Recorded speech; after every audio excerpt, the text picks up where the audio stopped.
Esto es Marte, el planeta rojo, el dios de la guerra. Pero acerquémonos un poco. Oteemos su superficie aparentemente muerta. ¿Qué es esto?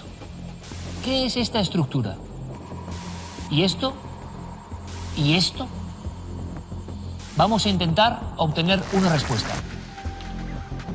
Buenas noches y bienvenidos a la nave del misterio. Un planeta que dicen los expertos, los científicos, que pudo albergar vida.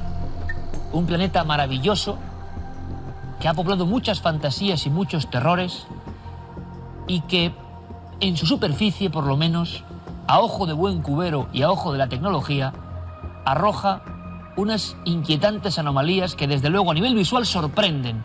Nuestra obligación, hacer un poco de satélite con nuestra nave, viajar a este mundo rojizo, a este mundo donde hoy aparentemente es imposible la vida, y sondear para encontrarnos con la eterna sorpresa, como esta estructura. Santiago Camacho, buenas noches. Buenas noches, Iker. ¿Qué demonios es esto y por qué se ha convertido en un fenómeno en Internet? Pues se ha convertido en un fenómeno en Internet porque está sobre todo en un lugar fácilmente accesible para todos, y la verdad es que el vídeo en el que su descubridor, un astrónomo aficionado, David Martínez, lo ha colgado, ha tenido cientos de miles de visitas. Él estaba un buen día, su hobby, curioseando en Google Maps. Google Maps es el equivalente en Marte de Google Earth.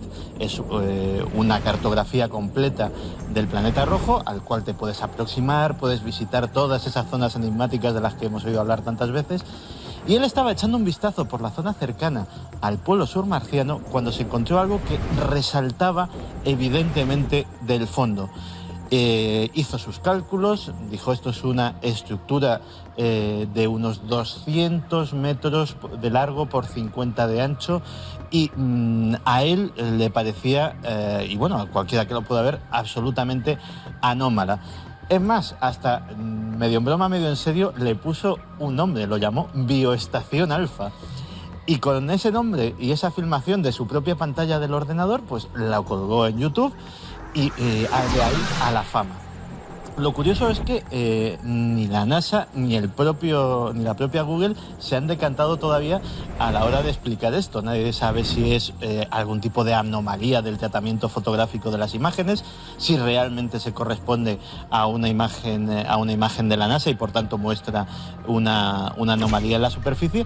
Pero desde luego ha servido para reavivar el tema de las anomalías en las fotografías de Marte, que aquí vamos a enseñar unas pocas, pero hay literalmente un centenar largo, puede que más, de imágenes que muestran cosas que no deberían estar ahí. Y vamos a verlo, Santi, vamos a disfrutar con todo nuestro público que ahora mismo está en esta nave, eso a baja altura, como las primeras sondas humanas que llegaron a Marte. Un día hablaremos de por qué han desaparecido precisamente tantos envíos tecnológicos a Marte, que de repente se han esfumado. Tiene tanto misterio este planeta. En el inconsciente colectivo la palabra marcianos, la famosa experiencia de Orson Welles hace ya más de 70 años, el pánico que provocaban los posibles habitantes de Marte. Y como digo, los exobiólogos que aseguran que pudo haber vida. Carl Sagan hablaba de las remotísimas costas de Marte, con cierta vida. Y un programa como Google Mars ha logrado lo mismo, aparentemente, que se ha obtenido en la Tierra, que es que muchos hallazgos arqueológicos, lo estamos viendo en los últimos años, están provocados por personas que a clic de ratón descubren cosas. Pasa lo mismo en Marte. Bueno, esta es la imagen fundacional. Bueno, motivó todo tipo de libros, polémicas, artículos. De pronto, las imágenes de la Viking encontraban una cara, un rostro que miraba al cielo. Le llamaron cara pirámide marciana, observando a las alturas. Esta es la primera historia de fotos enigmáticas de Marte, Santi. Pues sí, 1976. La sonda Viking 1 estaba con los medios de entonces haciendo la primera cartografía cercana del planeta Marte, y dos ingenieros de la NASA, Vincent Di Pietro y Gregory Molenar, revisando esas fotografías, descubren esta. Y en ella algo que parece una cara mirando al cielo, una cara además que casi parece una máscara, algo enigmático. La llamaron Esfinge de Cidonia. Sí, señor, porque así se llama la región donde está, región que curiosamente tiene otro cierto número de anomalías, como figuras que recuerdan a pirámides, figuras con formas regulares que pueden recordar a edificios. Incluso hubo quien se entretuvo haciendo relaciones de las distancias y los ángulos para intentar hacer ver que esto tenía un planteamiento inteligente.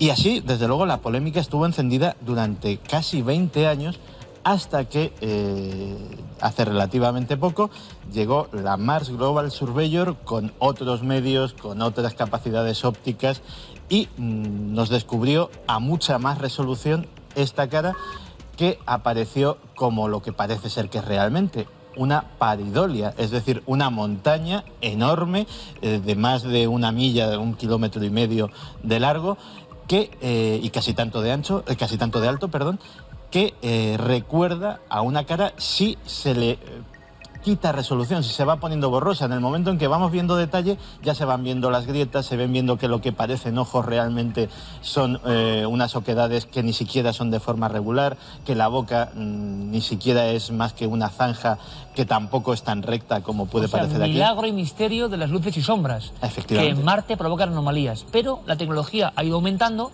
y las sorpresas han continuado, y algunas dan que pensar. Continuamos, Santi.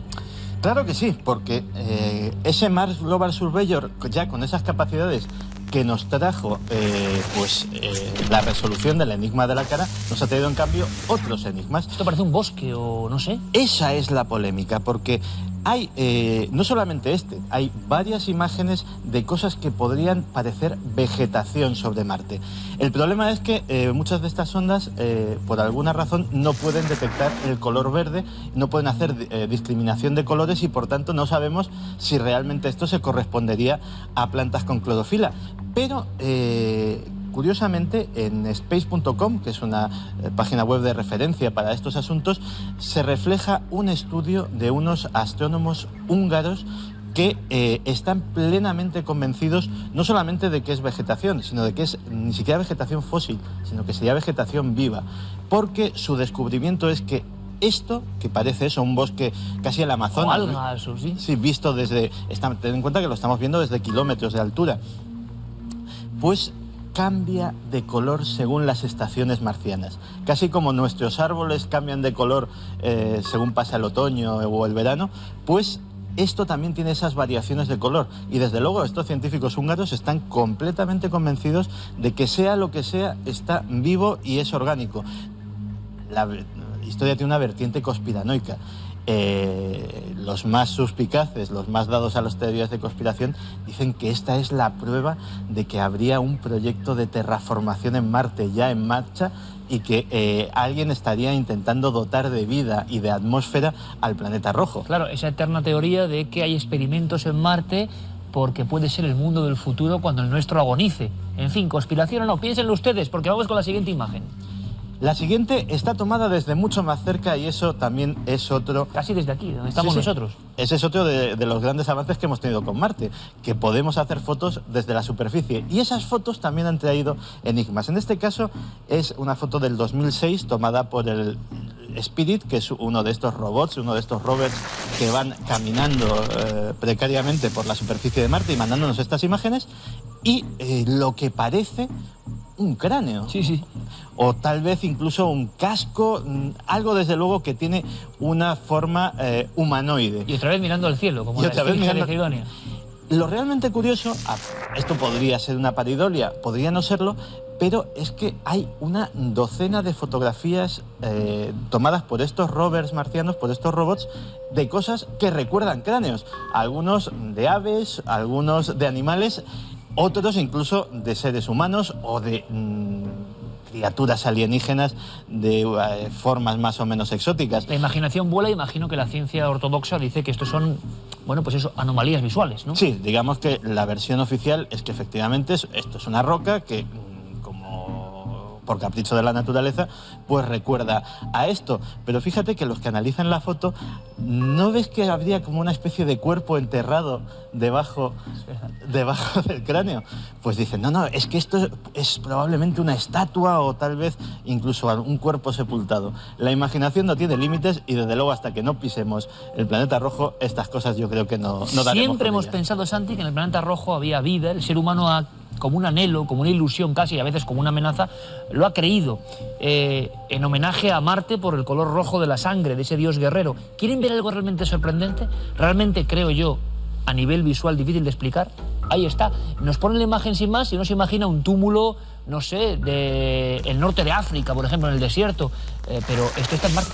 Vamos a ver, si esto es lo que parece, no hay forma humana de que esto sea una formación de tipo natural. Es decir, si es una acumulación de piedras con una forma más o menos regular, y veremos algunas imágenes con cosas terrestres o cosas humanas comparando, y la semejanza es absolutamente pasmosa, estaríamos ante una prueba bastante definitiva de que esto no solamente no es artificial, o sea, no es natural, sino que además es inteligente. La cuestión es si es lo que realmente parece o es una forma rocosa, a lo mejor un antiguo meteorito. Muy aislado, ¿verdad? Muy aislado. Efectivamente, porque tiene dos cosas. Primero, esa forma de acumulación de guijarros, estamos hablando de algo que parece ser que levanta unos 3-4 metros del suelo, es decir, de algo de cierto tamaño. Destaca mucho por el color, por la textura, sobre todo lo que hay alrededor, y desde luego tiene esa forma erosionada extraña que tampoco se corresponde con las imágenes del paisaje circundante. En este caso también fue el Spirit, el mismo que nos enseñó el cráneo antes, el que tomó esta curiosa fotografía. Y es muy curioso, Santi, porque a los científicos les molesta, yo creo que con razón, porque muchas veces de toda una serie de miles de fotos, algunas con datos importantísimos de Marte, resulta que las que tienen fama, las que se convierten en icono, las que hacen debatir en la red a personas entre países especulando, son precisamente las que tienen anomalías inexplicables, cosa que, repito, para la ciencia tiene que ser un poco irritante. Pero nuestra obligación es mirar, observar. ¿Quieren sorprenderse aún más? ¿Caben más cosas increíbles en Marte? Fotografía, repito, de sondas. Vamos allá. Esta la tomó otro de estos aparatos, el Sojourner, y... Esto parecen tanques o depósitos de algo. Sí, a que recuerdan a nuestros depósitos de propano, por ejemplo. Sí.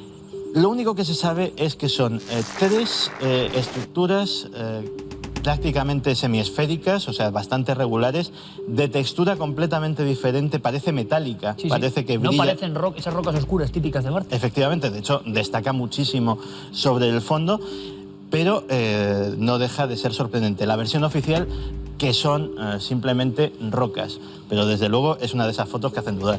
¿Hubo vida, si no humanoide, antropomorfa, vida compleja, otros organismos que llegaron a desarrollarse en Marte hasta que llegó su propio fin del mundo? Algunos dicen que sí. Mirando estas fotos, la imaginación vuela. Desde luego, porque esto tiene todo el aspecto de ser un fósil, de algún tipo de concha marina o su equivalente en Marte. Esto sería la gran noticia mundial. Si realmente fuese un fósil, sería la constatación de serlo, no digo que lo sea.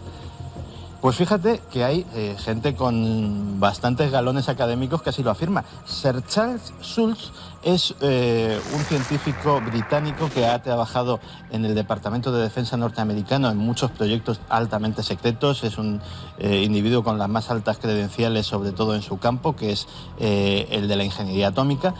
Pero que al ver esta fotografía se decantó porque se trataba directamente de un fósil, precisamente por una característica que él, y me inclino a pensar que tiene razón, ha notado y que no es ni mucho menos habitual en una roca natural.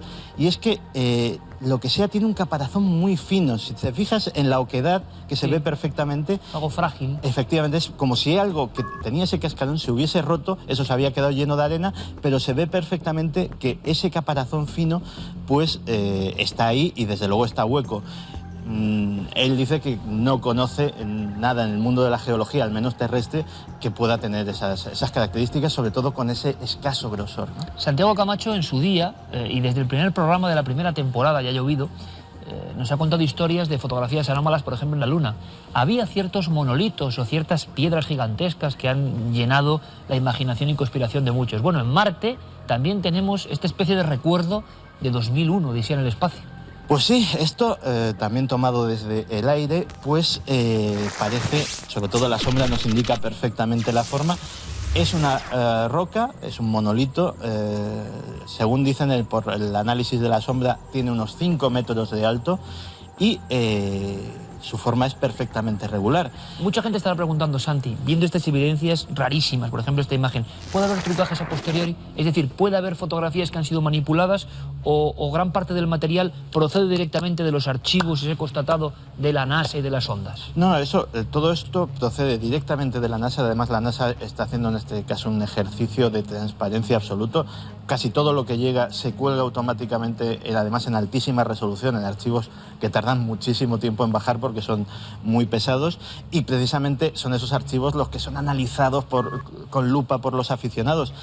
También es curioso porque, ya que lo mencionas, suspicaces los de siempre, hay quien incluso acusa a la NASA de lo contrario, de manejar el Photoshop para borrar cosas que no deberían estar ahí y que lo que tenemos es lo que se les ha escapado. De Censura marciana. En cierto sentido. Y el astronauta Aldrin estuvo muy interesado en esto.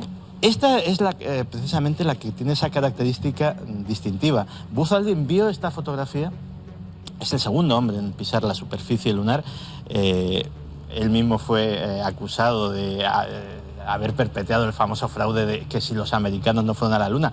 Se enfadó mucho, incluso llegó a agredir a una persona que le increpó en este sentido. Y Aldrin, que parece muy poco dado a fantasías, dijo algo absolutamente rotundo delante de las cámaras de televisión. Dijo, esto es un monolito, hay otro exactamente igual en Phobos, en una de las lunas de Marte, y esa semejanza, y sobre todo que haya una estructura de este tipo en Phobos, es algo lo suficientemente anómalo y lo suficientemente raro como para que alguien se decida a ir allí a investigar. Es que además Marte, el planeta de la sangre, del dios de la guerra, tiene compañeros como Phobos y Deimos, o sea, espanto y terror. Todo tiene un halo misterioso, por eso tantas preguntas. Y por eso despedimos con una imagen que se convirtió en una de las más seguidas de su año cuando salió, que provocó ríos de tinta y tinta digital, si se me permite la palabra o la herejía, y que mucha gente vio casi, no sé si a un sirénido, a un marciano, a un ser de otro mundo que nos mira hasta con cierta condescendencia. La historia del marciano asomado a una roca marciana. Pues sí, parece un ser meditabundo. Hubo quien vio incluso al Bigfoot en Marte. Otros titulares decían que parecía la estatua de la sirenita de Copenhague. Es que es curioso lo que es el misterio, lo hablamos siempre con Carmen en las pantallas. La óptica, ¿no? Y nosotros vemos ya un brazo y vemos a alguien que está mirándonos perfectamente. Y todo parece indicar que eso otro, como terminamos otro caso de paridolia, de una formación natural. En este caso el análisis fotográfico indica que estamos hablando de un objeto muy pequeño, de algo que sería de unos 30-40 centímetros máximo de altura, es decir, poco probable que fuera un ser. Pero, desde luego, la foto era lo suficientemente curiosa. Fue una de las primeras, además, tomadas por un rover en la superficie que causaron polémica. Al ser la primera, el que da primero da dos veces, fue la que más difusión tuvo. Pero, como hemos visto, después de esta vinieron muchas otras y yo creo que mucho más extrañas algunas. Schiaparelli, los primeros investigadores de Marte, vieron en la superficie, con los primeros telescopios, ríos, canales. Hubo toda una leyenda. Con el paso del tiempo, los científicos están viendo que muchas de las leyendas antiguas tenían una corroboración física en la superficie, sin duda, del planeta que fue más parecido a la Tierra. Nos da la impresión, al mirar a Marte, de que estamos observando un mundo que fue como lo que un día seremos nosotros. Esperamos que no se cumpla la profecía, porque eso es una tierra muerta, una tierra donde quizá hubo vida. ¿Y qué pasa? ¿Que estamos entre el polvo marciano observando los restos de esa otra humanidad? Será motivo de debate. Y Santi traerá aquí otras muchas anomalías. Pero queríamos llegar a esta recta final de la temporada con un viaje muy especial y espacial. Salir de la órbita terrestre y planear por esta maravilla, interrogándonos sobre misterio en Marte. Seguiremos haciéndonos preguntas como siempre y lo haremos, cómo no, con Santiago Camacho. Hasta la próxima temporada, compañero. Muchísimas gracias. Un honor, como siempre, estar contigo. Como siempre, un verdadero placer, Iker. Hasta la próxima. Hasta la próxima, Santi. Vamos con imágenes. Vamos a unir esto con imágenes en movimiento, con vídeos, pues ya están viéndolos.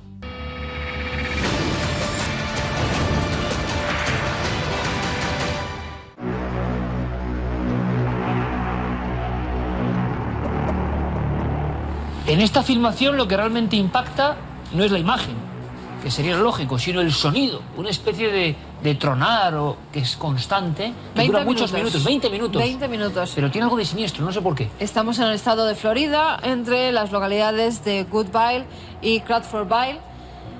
Y durante 20 minutos los habitantes escuchan como una especie de zumbido muy fuerte.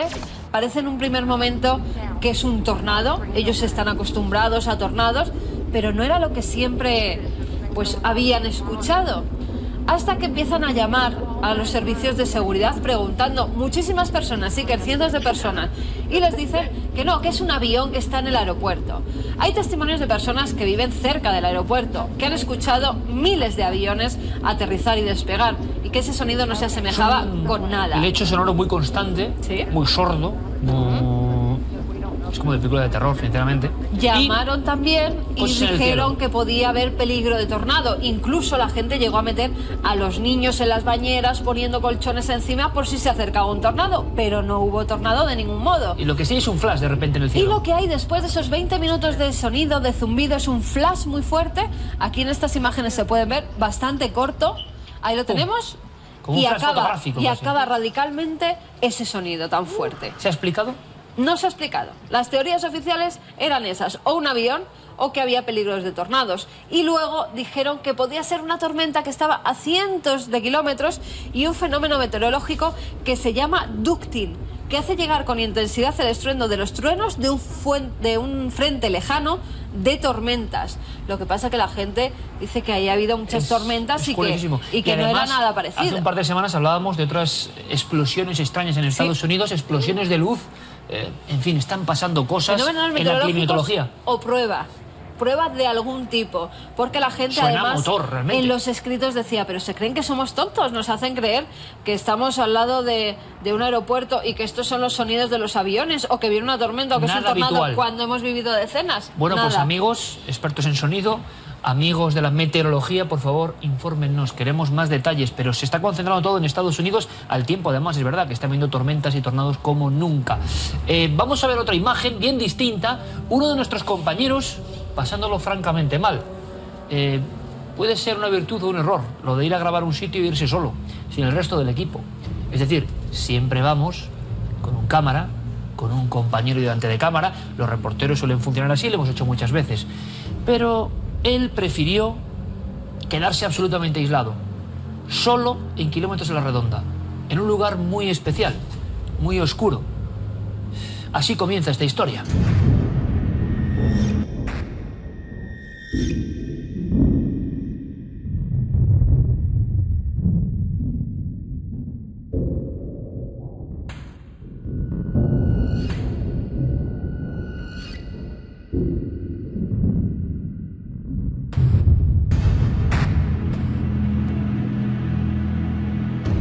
Y les aseguro que no fue una broma o prueba de iniciación para nuestro más joven compañero, Javier Pérez Campos. Pero la verdad es que él lo pasó francamente mal, porque estar solo en el lugar de los hechos, en plena oscuridad, y le pasaron algunas cosas que nos va a contar. Pero ¿por qué estaba allí? ¿Por qué en ese entorno, a la vera de un río caudaloso y en mitad de la madrugada? Porque precisamente ese área es rica en una serie de acontecimientos. Todo empezó, como suele ocurrir, con un fenómeno que activa algo. Miedo en diferentes pueblos de la cuenca minera, testimonios rotundos que ustedes van a contemplar, y después una serie de acontecimientos que van desde las desapariciones hasta otro tipo de tragedias. Todo a la vera de ese río. Merecía la pena, teníamos que estar allí. Y él estuvo, sinceramente, demasiado solo. Ahora le contamos todo. Empezamos con este reportaje. Le hemos llamado Los fantasmas del Nalón.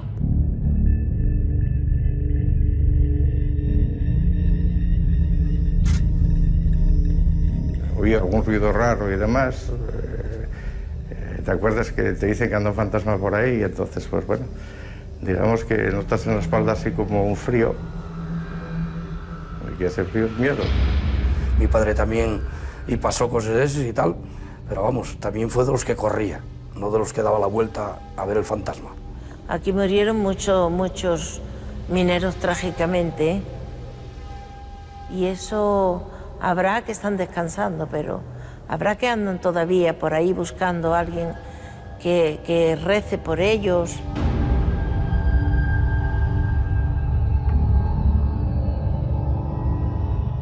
En plena cuenca minera del Nalón, rodeada de frondosos bosques y vegetación agreste, vive el apacible pueblo de Langreo.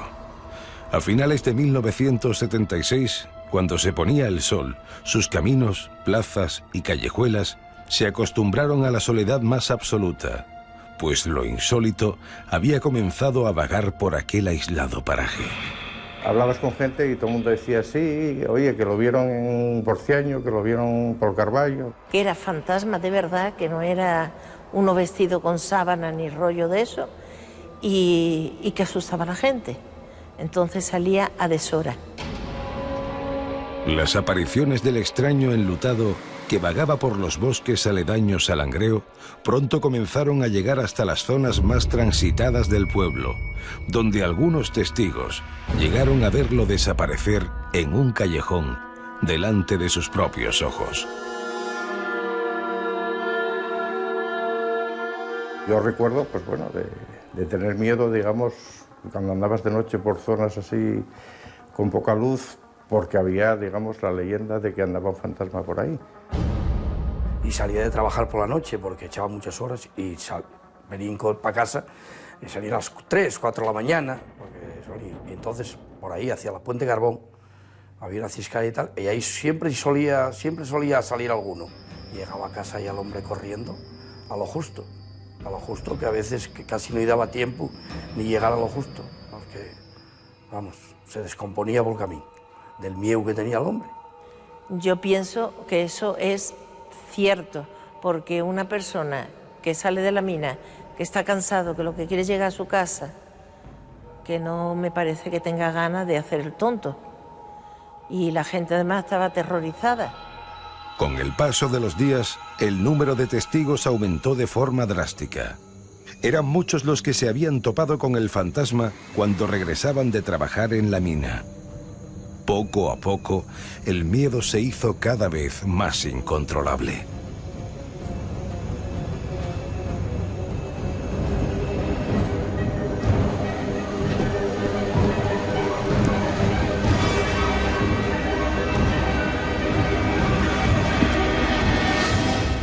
Ya no salían, que nos llevaban a los niños al colegio, porque tenían miedo. Al atardecer se recogía todo el mundo que estuviera comprando o lo que fuera. Había gente que decía que si los críos nos mandaban al colegio, normalmente a veces era más a los mineros, a lo mejor cuando iban a trabajar. Pues ya me contarás, ¿eh? De noche quién iba a querer salir. De noche no salía ni el tato. El fenómeno adquirió cada vez mayor importancia y comenzó a aparecer en los tabloides de todo el país. El periódico La Nueva España siguió minuciosamente la información y recogió los testimonios de algunos vecinos. Acudimos a su archivo para conocer esta historia más a fondo. Aquí, dentro de uno de los polvorientos tomos, encontramos un dato revelador. La madrugada del 27 de noviembre, un vecino acude a la policía local para denunciar al fantasma. Según parece, hubo un señor, vecino de Langreo, que se encontró con el fantasma y denunció el hecho ante la policía local aquí en Langreo. También en la hemeroteca encontramos gran cantidad de publicaciones sobre tragedias en la zona exacta de las apariciones. Desde suicidios y personas que se ahogaron en el río Nalón hasta centenares de mineros que fallecieron de forma drástica mientras trabajaban en el subsuelo. Algunos vecinos llegaron a relacionar estas tragedias con las apariciones. 60 y algo, hubo una tragedia muy grande, murieron muchos. En el Pozo María Luisa murieron muchísima gente. Y a lo mejor esto del fantasma que estamos hablando viene de entonces. Sí se había comentado que uno que estaba con una vara de hierba, que lo había arrastrado y iba encima de la vara de hierba y se encontró por debajo del puente. Con el tiempo la tranquilidad regresó al pueblo y aquel forastero del más allá desapareció para nunca más volver a ser visto. Y yo hasta ahí creo firmemente y positivamente que sí, que el que marcha de este mundo con algo muy especial por hacer no descansa. Tras escuchar los testimonios del inexplicable suceso, acudimos al lugar exacto donde todo empezó, para sentir en primera persona lo que sintieron aquellos que se toparon con lo extraño. Es noche cerrada y oscura en la cuenca minera. La carretera está desierta y la población más cercana se encuentra a decenas de kilómetros a la redonda. Llegamos al bosque y estudiamos un mapa de la zona para poder ubicarnos. En nuestra mochila, una linterna y barras de luz química, fundamentales para encontrar el camino de vuelta. Toda precaución es poca, pues a lo largo de su historia existen decenas de casos de personas que se han internado en estos bosques para no volver a aparecer jamás.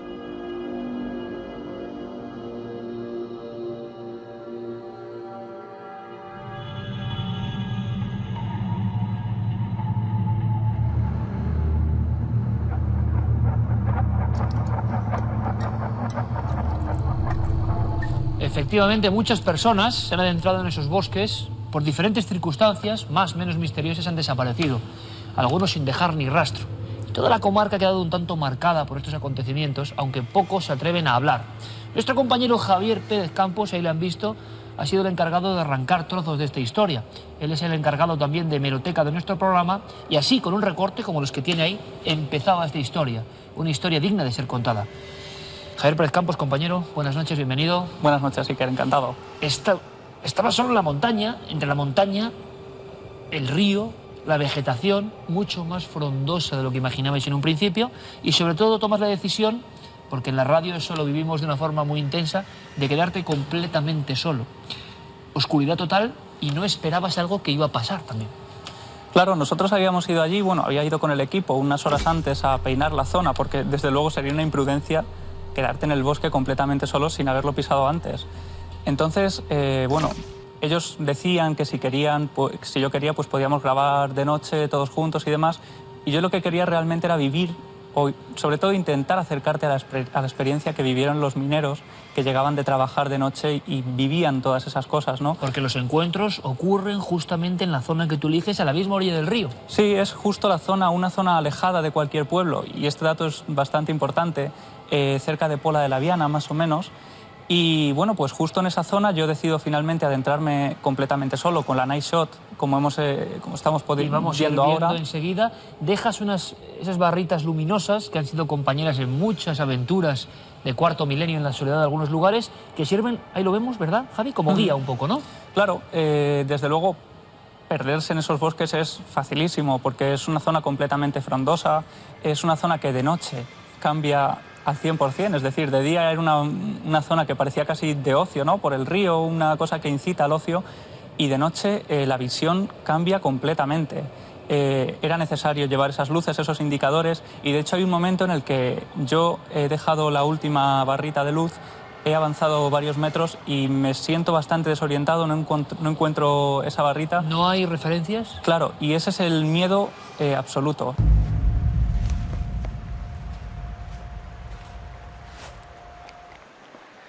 Creo que por fin al fondo estoy viendo la primera luz que dejé al principio de la noche.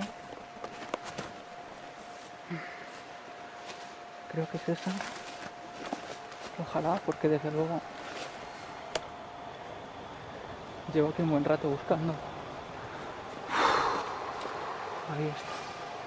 El miedo absoluto de estar perdido en un bosque. ¿Lo sentiste? Sí, sí, completamente. De hecho, hay varias escenas en las que me enfoco el brazo porque tengo el vello de punta.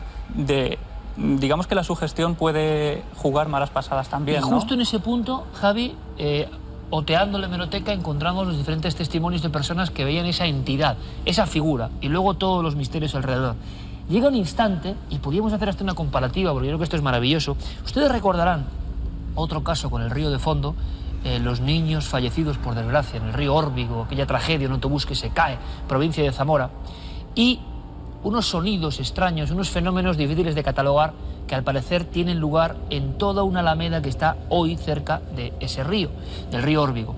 Nuestro compañero Luis Álvarez, y podíamos casi hasta partir la pantalla y comprobar reacciones, se fue con un pastor alemán, con su perra suiza, y la perra en mitad de la noche, fueron momentos impresionantes en Cuarto Milenio, se despierta, otea, detecta algo que nadie puede ver, y Luis aseguraba que había como una algazara, como un sonido, como un gritar de gente que se aproximaba poco a poco, y lo pasó francamente mal y no pudo descifrar ese fenómeno.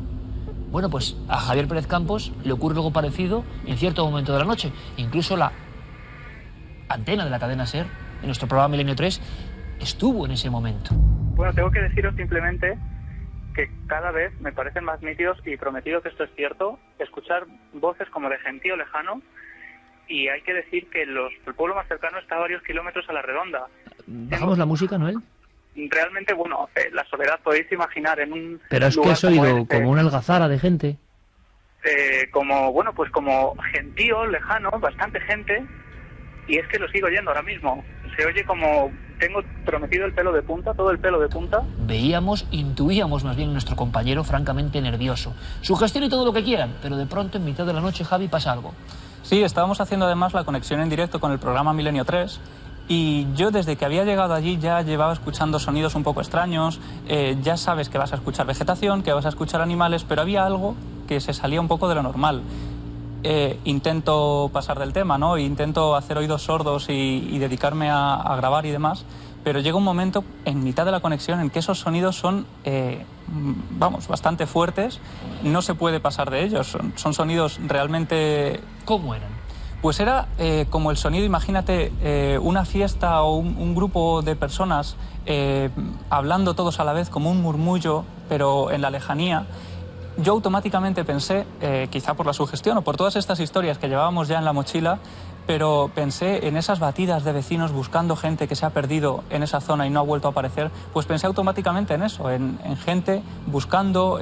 gente no de ocio, sino precisamente gente alterada, preocupada, o gente eso con gritos de preocupación. Sí, incluso como voces de hombre muy lejanas. Hay que decir, bueno, pues que es una zona de barrancos donde estuvimos y que perfectamente podría ser el sonido, ¿no?, que viaja de forma muy caprichosa, pero digamos que es una zona que está muy lejos de cualquier población, que eran la 1:30 de la madrugada más o menos, que no había fiestas por allí cercanas, y por tanto, ¿de dónde provenían aquellos sonidos? Se notaba que avanzaba, luego desaparecía, pero la inquietud de nuestro compañero fue fuerte y es muy similar a la que vivió otro de nuestros colegas del equipo, Luis Álvarez.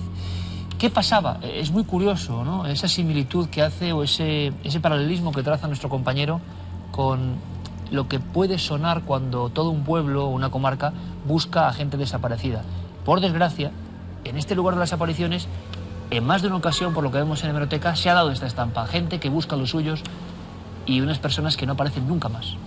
Aquí recogimos además varias historias y surgen, buscando en la hemeroteca, casos de este supuesto fantasma que atemorizaba la zona del Langreo. De pronto encontramos historias también de niños que desaparecen en esa zona y no vuelven a aparecer jamás. Y en la misma horquilla de fechas también. Sí, en la misma horquilla. De hecho, noviembre del año 76, que es cuando empiezan los avistamientos de este personaje, desaparece una niña, Margarita Rubio, de 3 años. Ella se adentra en el río con un vecino, con un pequeño también llamado Carlos, y de pronto este joven aparece unas horas más tarde sin la niña, diciendo que Margarita se ha ido a nadar al río, ¿no? Nadie sabe qué es lo que ha ocurrido, empiezan a buscarla de forma intensiva y finalmente al cabo de 5 días sí que su cuerpo es encontrado envuelto en unas zarzas al lado del Nalón, a la orilla del Nalón, y desafortunadamente no, pues había fallecido. Pero hay casos mucho más terribles porque de estos sí que no se sabe absolutamente nada. Es el caso, por ejemplo, que tenemos aquí de Pedro Gallego, un joven de 7 años, en el año 73 aproximadamente. Sus padres, el niño había salido del colegio, había ido a jugar a una escombrera con unos amigos. No saben sus amigos en qué momento sucede, pero de pronto... Va con ellos y de repente ya no está. Sí, de pronto lo pierden de vista, no saben qué ha ocurrido, si ha caído al río, si lo han secuestrado, porque luego en el pueblo se barajan muchas hipótesis pero desde luego no se sabe absolutamente nada. Y año tras año, prácticamente, pues por ejemplo, en la Nueva España, los padres haciendo llamamientos, el caso del niño de Serrallo, como lo llaman, está prácticamente cerrado, sin noticias, no hay rastro del niño desaparecido. Es curioso porque ahora vamos a cumplir justo 25 años de la desaparición del niño de Somosierra, ¿se acuerdan? Juan Pedro Martínez Gómez, entre su padre y su madre en la cabina de un camión. Bueno, pues a Javier Pérez Campos, allí en la comarca del Nalón, le decían tanto hablar de algunos casos, pero se han olvidado de niños como los desaparecidos en el río Nalón. Hay muchos casos, muchas historias, y también otra cosa que recogiste y que me llenó de escalofrío, sinceramente, porque en esa misma vera oscura donde está Javi, ocurren muchos casos también de personas que se quitan la vida. Hablando con los vecinos del pueblo, ellos me empiezan a decir que sí, que el Nalón es una zona pródiga en tragedias. Encontramos casos de autobuses escolares que han caído con una gran cantidad de fallecidos, casos de mineros, por supuesto, pero lo que más recordaban los vecinos por lo cercano en la historia eran casos de personas que se habían quitado la vida allí, tirándose al río, e igualmente sus cuerpos habían aparecido meses después, e incluso años después, ¿no? Después de intensivas búsquedas, buceadores profesionales. Es decir, que es una zona en la que es fácil desaparecer por completo. Acabo de llegar al río Nalón, siguiendo los sonidos. Joder.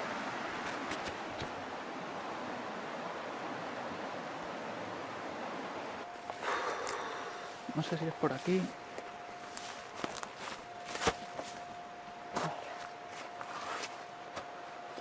Por aquí no se puede seguir.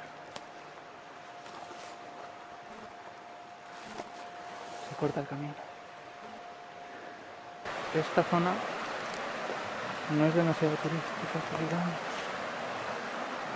digamos. Sigo a orillas del Nalón. Si a tantas personas y tantos testigos aseguran haberse encontrado con lo extraño aquí, justo aquí, ¿por qué no iba a salirme al paso ahora? Río de vida y de muerte, como pasa en tantas ocasiones. Creo que nuestro compañero nunca olvidará esas horas en la noche en la cuenca del Nalón, sobre todo, como ocurre muchas veces estando en el lugar de los hechos, con el cerebro y el alma llenos de historias, de documentos, de testimonios. Javier Pérez Campos, compañero, pues un placer contar contigo. Hasta las próximas aventuras en nuevas temporadas, y yo creo que ahora vamos a estremecernos con una historia profundamente humana y misteriosa. Gracias por tu trabajo y hasta la próxima, compañero. Gracias, Iker, un placer. Vamos a ver toda la actualidad en Cuarto Milenio.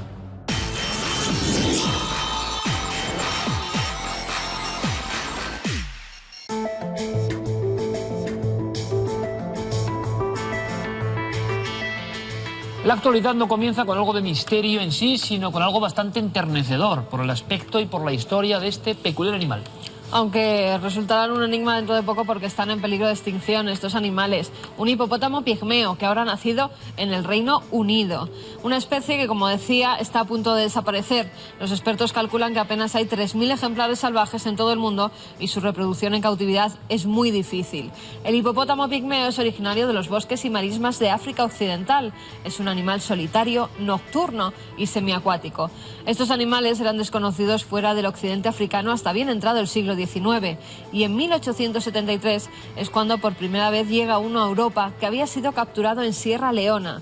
Sapo, que así se llama este pequeño ejemplar, cuando se haga adulto llegará a medir 1 metro de altura y pesará unos 250 kilos. Y luego con los hipopótamos que se han convertido, pues desde el antiguo Egipto, en símbolo de protección, asociados a productos de niños, pero hay que decirlo, en África es el animal más peligroso para el hombre, dicen, el que más vidas arrasa en peleas contra el hombre por accidente. Los hipopótamos normales, sí. Los pigmeos no, los pigmeos al parecer son hay más que calmados. Conservarlos, desde luego, y hay que protegerlos. Último tema polémico con la sábana santa. Un nuevo maestro de la pintura de la antigüedad acusado. Eso es lo que dice un investigador italiano, que la sábana santa fue creada por el pintor Giotto. Esta es la conclusión a la que ha llegado Luciano Busso, que sostiene que el pintor toscano pintó e incluso firmó el lienzo en 1315. Busso, que analizó la Sábana Santa estudiando fotos oficiales de esta, asegura haber descubierto en el lienzo la misma firma que Giotto dejó en algunos frescos. Dice que la leyenda Giotto XV, que quiere decir que creó la sábana en 1315, se repite muchas veces en la síndone, tanto en el rostro como en las manos entrelazadas de quien se supone que es Cristo. Además, cree que Giotto recibió el encargo de volver a realizar un nuevo santo sudario porque uno anterior estaba en pésimas condiciones. Los estudiosos enseguida han rebatido esta tesis, asegurando que sobre la tela no hay ningún rastro de pigmento ni de pintura, por lo que entonces sigue siendo un misterio. Nuevas teorías sobre las líneas de Nazca, nuevas hipótesis sobre el Triángulo de las Bermudas, quién es la Mona Lisa y signos ocultos en la Sábana Santa. Hay clásicos que nunca mueren y que siempre van un poco más allá. Ustedes opinen, desde luego. Seguimos hablando de arte, de Miguel Ángel. En este caso de un raro dibujo renacentista de Miguel Ángel Buonarroti. Se subastará en la Casa Christie's de Londres el próximo 5 de julio. El boceto del maestro renacentista probablemente forma parte de un estudio preparatorio para la obra La batalla de Castina. Está realizado con carboncillo y muestra a un hombre desnudo de espaldas y fue dibujado, se cree, hacia 1504. De acuerdo con expertos, este dibujo a dos caras es una de las pocas conexiones que existen con una obra maestra que no logró ser concluida. Es por ello que alcanza un gran valor simbólico y monetario. La casa de subastas cree que alcanzará un precio de entre 4,6 y 7,5 millones de dólares.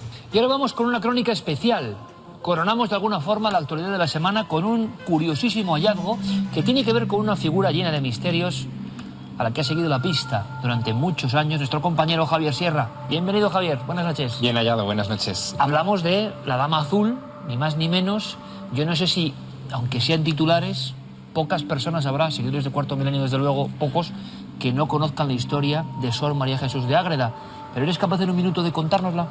Pues es uno de los prodigios más desconcertantes y más extraños del barroco español. Una monja de clausura, soriana, de repente es protagonista de un incidente muy curioso. Se la ve a 10.000 kilómetros de distancia en Nuevo México, convirtiendo a nativos de esos territorios antes de la llegada de los primeros españoles. Y se convierte así en el caso más documentado, mejor investigado y más desconcertante de bilocación, de personas que podían estar supuestamente en dos lugares a la vez. Y había una tradición, nuestro compañero Javier dedicó uno de sus más exitosos libros a esta figura, la Dama Azul. La sensación incluso existía de que esta mujer había tenido una serie de apariciones, y en viejas tradiciones del otro lado del mundo aún se recuerda la presencia, ¿verdad?, de esta monja que venía a predicar otra religión, otro culto, otra forma de pensar. Bueno, pues, ¿qué noticia puede haber en torno a ella? Algo que no tiene que ver con Ágreda, que es el lugar, el monasterio donde ella estaba, el lugar donde ella estaba, sino en Zamora. En la provincia de Zamora ha pasado algo que quiero que nos cuentes. Pues casi en la raya de Portugal, en el pueblo de Travazos de Aliste, se descubrió hace unas semanas, durante unos trabajos de restauración, de un artesonado mudéjar que está en la parroquia, sobre el altar mayor de la parroquia. Se ha descubierto la que podría ser la primera representación gráfica de la aparición de la Dama Azul ante los nativos del Nuevo Mundo. Y digo primera representación gráfica porque casi todas las que nosotros hoy conocemos son del siglo XVIII, del siglo XIX, pero no había nada casi contemporáneo a los sucesos. Si lo que se ha descubierto en Travazos de Aliste se confirmase, estaríamos, como te digo, ante un documento histórico en el que se ve en un graffiti supuestamente realizado... Vamos a verlo, Javier, si te Perfecto. parece. Y que lo vean nuestros espectadores, pues mira, en un lugar un tanto escondido, ¿no? Bueno, no tan escondido, ¿no? Fíjate. No. Está en el artesonado justo encima del altar mayor. Esta es una de las vigas que se pueden ver desde abajo,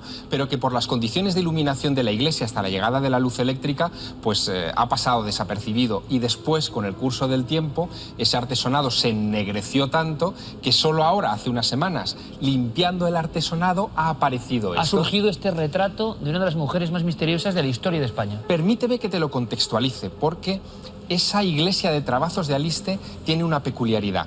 Toda esta estructura descansa sobre 4 pechinas, sobre 4 cabezas que sujetan la estructura, que son de indios.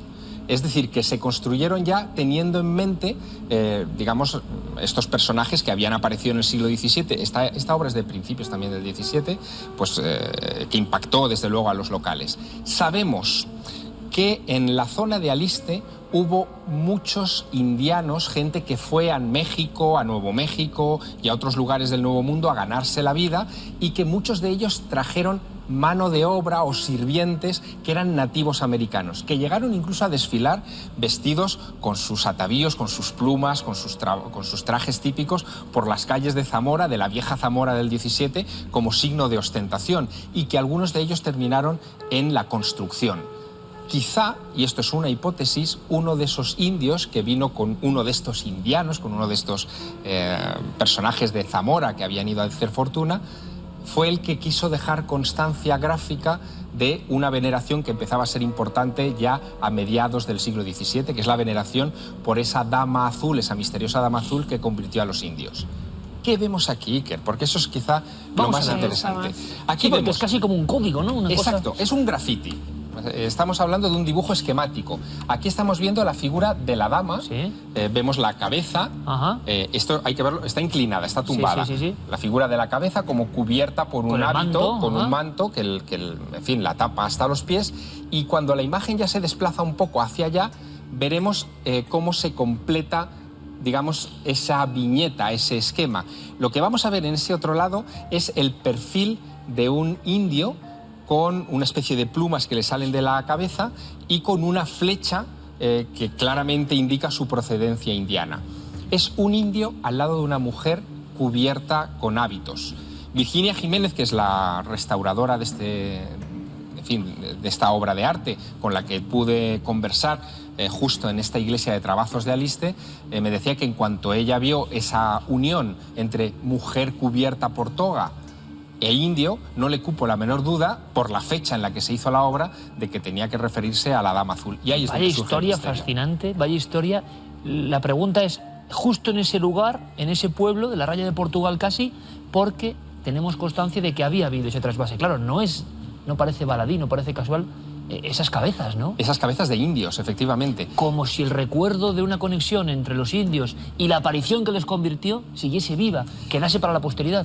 Sabemos que hay un personaje en esa comarca que se llama Francisco Domínguez, el indiano, que coincide, digamos, con el periodo en el que se construye esta iglesia y se arma ese artesonado, que se trajo unos cuantos de estos nativos de Nuevo México y de México a trabajar a la región, que terminaron mezclándose con la población autóctona. De hecho, en algunos pueblos cercanos a Trabazos todavía hoy vive gente con clarísimos rasgos amerindios, que proceden de la mezcla de los personajes que fueron traídos justo en ese tiempo. Ahí tenemos, observando con el especialista, esta composición. Exacto. Que realmente puede ser el primer retrato de esta mística española que, repetimos, sin salir jamás de su zona de clausura, ella imaginó, ella visualizó, ella viajó en lo que sería, no sé si bilocación, viaje astral, no sabemos explicarlo, y se apareció.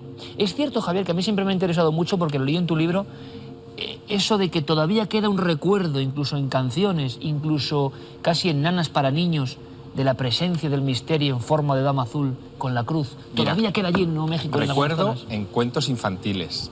Recuerdo, por ejemplo, en lo que es hoy la flor oficial del estado de Texas, del estado vecino. Es el bonete azul, y allí consideran que su origen es justo posterior a las apariciones de la dama, que iba dejando un rastro de esas flores según atravesaba la campiña. Recuerdo en algunos escudos de pueblos locales que veneran todavía a esa misteriosa dama azul, que algunos todavía no la identifican con María Jesús de Ágreda, sino con algún espíritu de los antepasados de aquella región. Y recuerdo finalmente, contemporáneo, en el hermanamiento que el Estado de Nuevo México hizo con la villa de Ágreda hace apenas 2 años, inspirado precisamente en esas manifestaciones y en mi novela.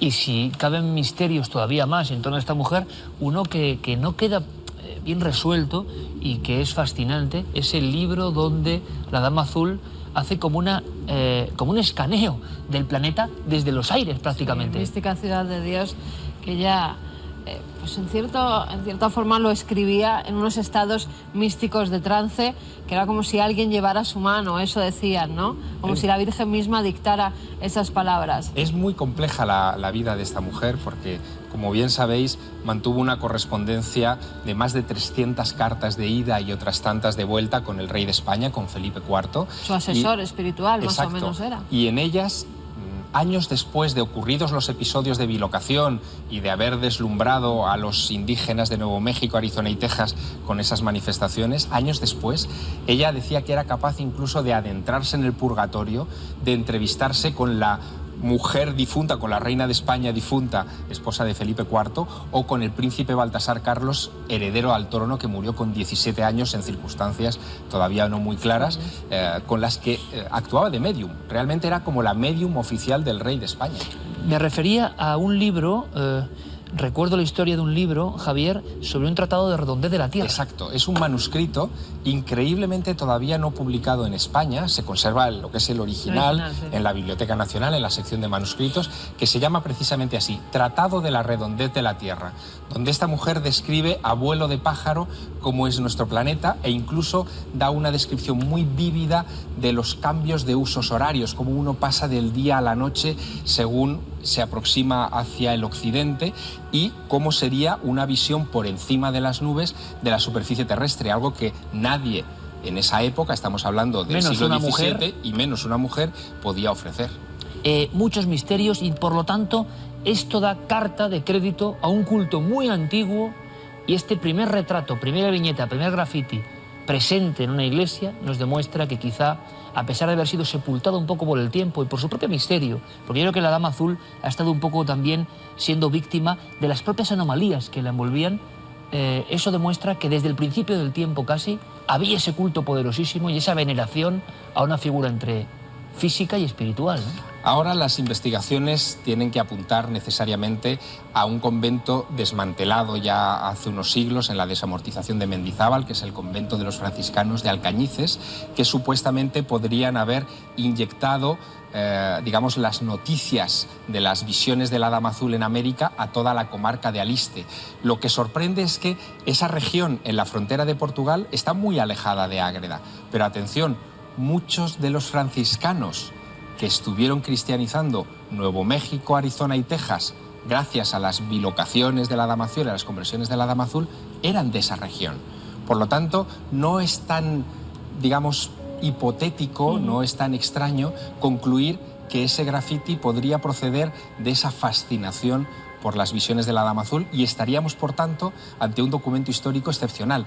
Como digo, la primera representación gráfica del milagro de las conversiones indígenas. No se ha encontrado ningún documento escrito, ni en la iglesia, ni en... Están en... alguna pista más. Claro, alguna pista que haga referir, porque yo realmente viendo eso, la restauradora pudo ver en un momento dado la Dama Azul, pero no piensas en la Dama Azul en un lugar tan alejado de Ágreda.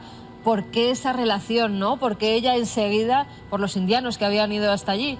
Bueno, ahora Virginia Jiménez, que es la restauradora, la responsable de todo esto, ha puesto en marcha también su propia... Me imagino, investigación. Claro. Y todo apunta a que los libros de fábrica, es decir, los que contienen la historia de la construcción de la parroquia de Trabazos de Aliste, están en Santiago de Compostela, porque en aquella época, digamos que la influencia de Santiago abarcaba hasta esa región y por lo tanto están ahora en la fase de rescatarlos. Los que se encuentran en la propia iglesia son del siglo XVIII, muy tardíos por lo tanto, muy posteriores a la época de construcción y a la visión de, digamos, de la Dama Azul.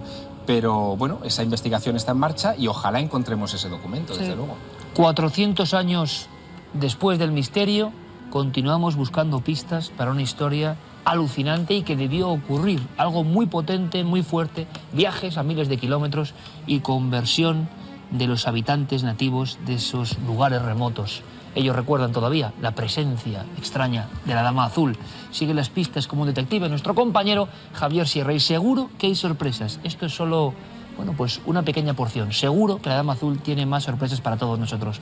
Javier, como siempre, ha sido un honor compartir contigo esta temporada. Hasta las próximas aventuras, compañero. Claro que sí, siempre. Gracias, gracias. Continuamos, si te parece, con cosas casi bizarras, extrañas. Más insólitas todavía que este dibujo. Vamos con ellas.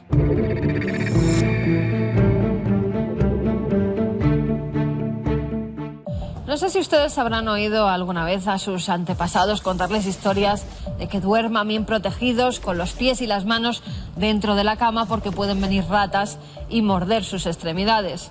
Bueno, pues esto está sucediendo en Sudáfrica. Ya las ratas gigantes han matado a 2 niños pequeños. Una de esas niñas, cuando la encontraron, tenía la cara completamente comida por estas ratas gigantescas. Pero no solo los bebés están sufriendo el ataque de estas ratas, sino que también un hombre de 77 años murió después de que uno de estos animales comiera gran parte de su rostro. Ya lo saben, bien tapaditos y con las manos y los pies dentro de la cama. Y nos vamos hasta el Triángulo de las Bermudas porque parece que su misterio ha sido desvelado. Eso es lo que dice un grupo de científicos, que de misterio, de bases extraterrestres, de objetos volantes no identificados, de extrañas neblinas en las que desaparecen aviones, que de eso nada de nada, que tiene una explicación científica y muy clara. En el suelo marino hay gas metano. Ese gas metano lo que provoca es una serie de burbujas que cuando se elevan pues también provocan neblinas y por eso algunos aviones dicen que pierden el control o algunos barcos se pierden. Pero ¿y los hombres que han desaparecido en esa zona del Mar Caribe? ¿Dónde están? Y hablando de ovnis, en Australia está pasando algo insólito. Dicen que han perdido todos los archivos que tenían sobre objetos volantes no identificados, que han ido a buscarlos porque tenían que desclasificar muchos de los casos por el tiempo que ha pasado desde que ocurrieron esos avistamientos, y ahora dice que no han encontrado nada, que todas las carpetas están desaparecidas, que no saben ya dónde buscar. En fin, que no tenemos casos ovni en Australia. Nos hemos quedado sin casuística ufológica. Nuestra última hemeroteca de la temporada tenía que tener algo especial. Teníamos que abordar un suceso realmente singular. Este motivó una investigación multidisciplinar en el ámbito de la parapsicología. Las protagonistas, 2 niñas muy pequeñas, hermanas gemelas, vivían también en un pequeño pueblo de La Rioja llamado Murillo de Río Leza. ¿Quieren conocer su historia?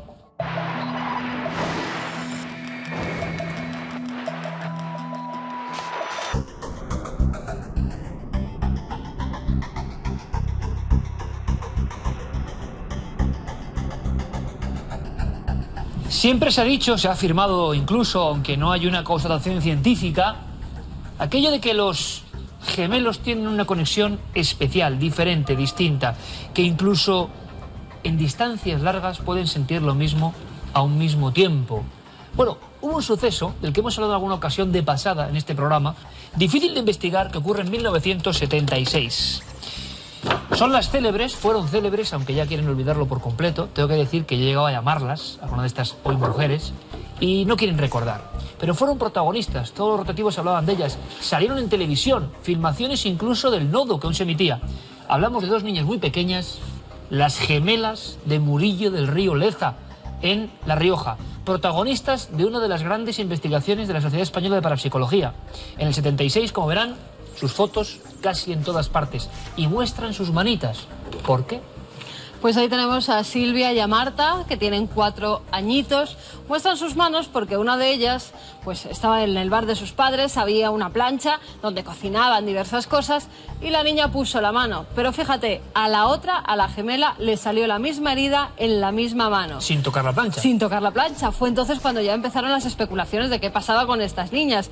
Si a una le salía un eczema en la cara, en la mejilla, a la otra inmediatamente en el mismo sitio le salía el mismo. Y también, Iker, cuando alguna se caía, a la niña que no se había caído, a la hermanita, le dolía el mismo pie donde tenía la herida, por ejemplo, Silvia. Pero a kilómetros de distancia. Se empiezan a hacer experiencias a nivel familiar en un principio para saber qué pasa con una niña aislada en casa de los abuelos y otra en la casa de los familiares. Y eso pasó yendo en un coche. Yendo en un coche, una de ellas, creo que era Silvia, se queda atrapada con el cinturón de seguridad. No puede sacar una de las piernecitas e inmediatamente la otra, que estaba en casa de sus familiares, empieza a decir que se le ha quedado la pierna dormida, justamente la pierna que se había quedado enganchada en el cinturón de la otra niña. Y claro, en el 76, con plena ebullición de la parapsicología, con incluso medios científicos puestos a disposición de este tipo de enigmas, pues ahí interviene la SDP, la mítica Sociedad Española de Parapsicología. Ramos Pereira, su director, y psicólogos como Francisco Gavilán estuvieron durante días con las niñas, entrevistándolas, test, pruebas, y no cabía duda. había una conexión. Siempre se ha dicho eso de mellizos y sobre todo de gemelos. Las niñas de Morillo de Rioleza. Este reportaje, por ejemplo, de Aguilera y Guerrero en su época, en el relativo El Caso, pero después silencio. Solo había una cosa que las diferenciaba, Iker, y fue la policía quien se dio cuenta. Las huellas dactilares. Esas sí que eran diferentes. Bueno, vamos a hacer una cosa muy interesante, que es viajar de una historia casi entrañable hasta otra mucho más dura. Se enfrentó a la iglesia, a su propia iglesia. Se convirtió en exorcista. Dejó cuadernos escritos con experiencias ante los endemoniados. Mucho material se perdió, hay que decirlo. Por otro lado, tuvo visiones alucinantes. Y hoy es uno de los personajes, podemos decir el poeta más importante recordado en Cataluña. Es la otra historia de un exorcista especial. La otra historia que hemos investigado. Todos los personajes famosos tienen un lado oscuro. Este es oscuro y además apasionante. La historia del azote del demonio. Jacinto Verdaguer. Hay quien no cree en él, pero desde tiempos inmemoriales, algunos hombres de Dios han luchado por echarlo. Uno de ellos, el padre Joaquín Piñol, se estremeció cuando en su casa de exorcismos de Barcelona, en la calle Mirallers, el diablo le desafió. No te esfuerces, le dijo. Solo un hombre puede vencerme. Piñol le ordenó que revelara su nombre y un grito le sobrecogió. ¡Verdaguer!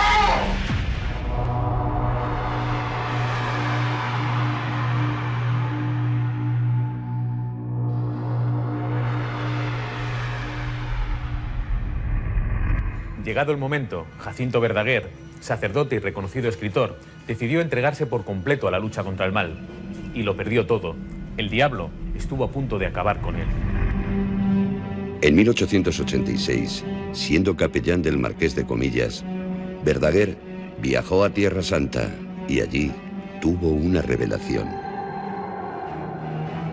Debía cambiar de vida, dejar de buscar la gloria literaria y vivir humildemente aliviando el sufrimiento que el maligno causa a la humanidad. Pero no iba a resultar sencillo. El demonio es un rival formidable. He tocado el oeste yendo a Cuba. Dice, he tocado también el este porque he ido a Tierra Santa, que es el último viaje. He ido al norte porque he estado en Rusia también. Y he ido al sur porque he estado en Túnez y Tánger. Y el centro es Barcelona. Entonces él piensa que ha completado una cruz. Y esa cruz le da una fuerza casi como si fuera la cruz en que fue crucificado Jesucristo. Él dijo que el poder, la gloria, vivir en medio de los ricos era una cosa equivocada, que se tenía que dedicar a imitar a Jesucristo. Y entonces su obra queda un poco negligida. O sea, en el momento en que él se dedica a los pobres, se dedica en cuerpo y alma a ser una especie de imitador de Jesucristo, su obra queda un poco aparcada.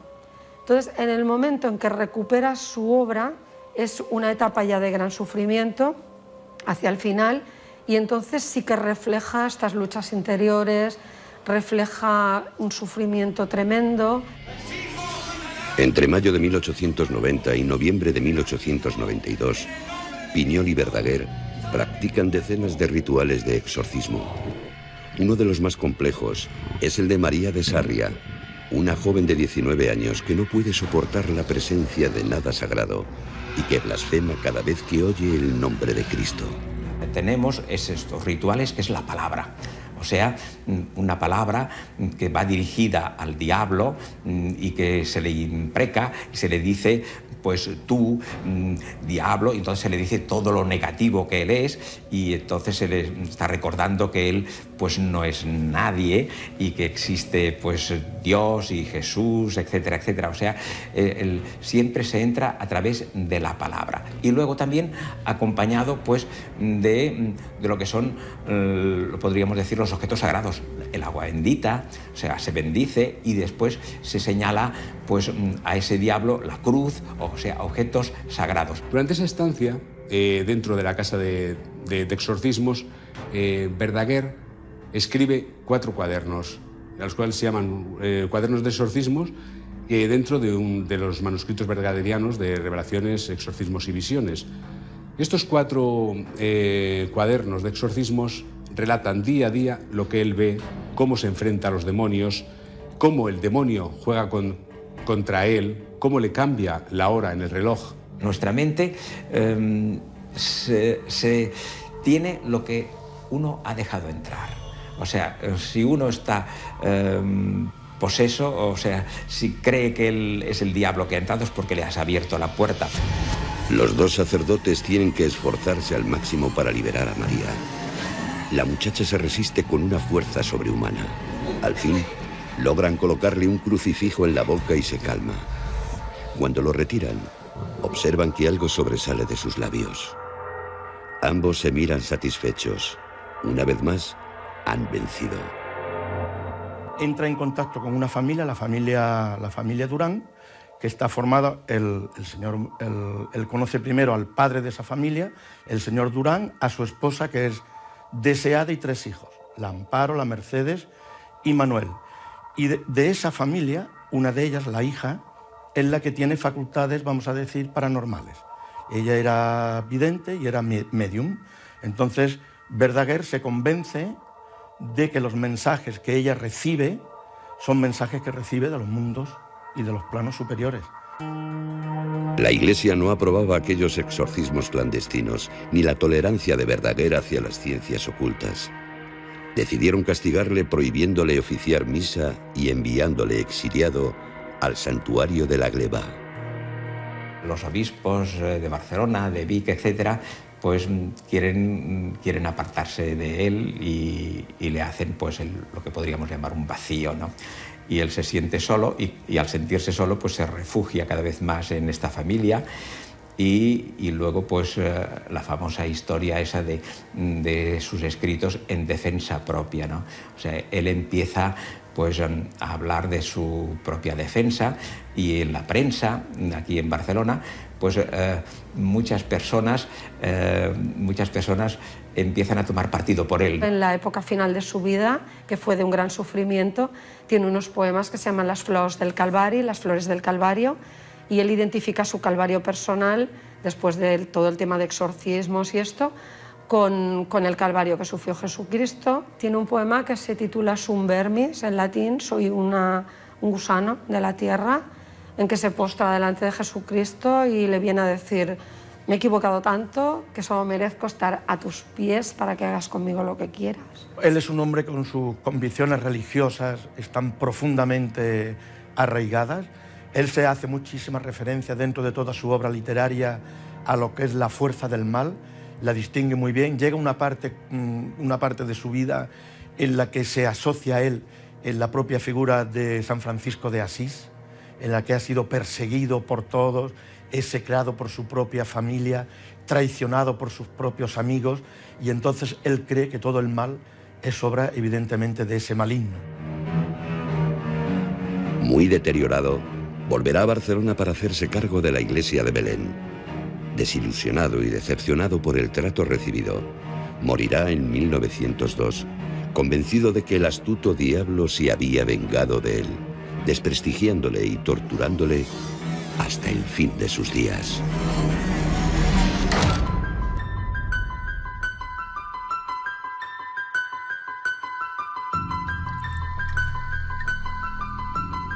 Ustedes ya saben, y si no lo saben se lo cuento yo ahora, que nuestra mesa, las diferentes mesas que hemos tenido en estas ya 6 temporadas, han estado siempre repletas de libros modernos, libros antiguos, libros inencontrables, libros con misterios por desvelar aún, porque primero queremos estar cerca de su influjo, que nunca pasa, y porque siempre se aprende algo nuevo.